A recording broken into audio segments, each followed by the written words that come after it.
Oskused ei tule võluväel sinu juurde. On üks oluline elutõde, mis kandub üle erinevatesse eluvaldkondadesse.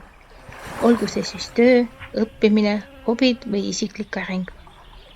See mõte rõhutab, et edukus ja oskuste omandamine nõuavad järjepidevat pingutust ning pühendumust, mitte ainult ootust, et midagi juhtub iseenesest. Esmapilgul võib tunduda, et mõnel inimesel on teatud oskused või teadmised justkui loomuomased või et need on neile lihtsalt antud. Siiski, tegelikult on oskused omandatavad vaid läbi õppimise, kogemuste ja praktika. See hõlmab nii formaalset koolis käimist kui ka iseseisvat uurimist ning katsetamist. Oskuste omandamine nõuab kannatlikkust ja järjepidevust. Kõige enam aga uudishimu. Õppimine tähendab vigade tegemist ja nendest vigadest õppimist ning pidevat enesearengut. Eneseanalüüs ja teadlikkus on õppimise olulised osad. Samuti kannatlikkus. Näiteks, kui keegi soovib õppida uut keelt, siis tuleb mõista, et keele omandamine ei juhtu üleöö, vaid nõuab regulaarset praktikat, õppematerjalide läbivaatamist ja suhtlemist emakeele kõnelejatega.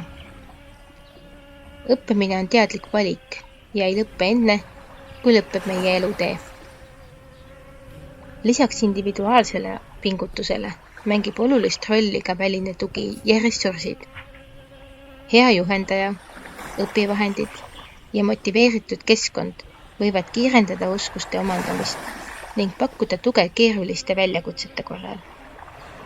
Samuti on oluline märkida, et oskused ei pruugi olla ainult tehnilised või akadeemilised.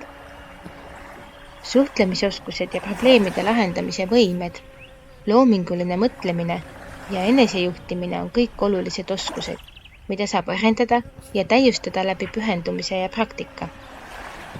Mõned inimesed lihtsalt on andekamad, väide ei vasta tõele. Me kõik sünnime siia maailma teadmiste osas puhta lehena. Seega järjepidevus ja pühendumine on need omadused, mis viivad inimesed oma teadmiste poolest teistega samale või isegi kõrgemale tasemele. Oluline on mõista, et igaüks saab oma oskusi ja teadmisi täiustada ning saavutada edu, kui ta on valmis panustama vajalikul määral tööd ja aega. Mitte kellegi teadmised ja oskused ei ole tulnud niisama oodates, vaid pühendumise ja tööga. Aitäh kuulamas ja järgmiste kohtumisteni!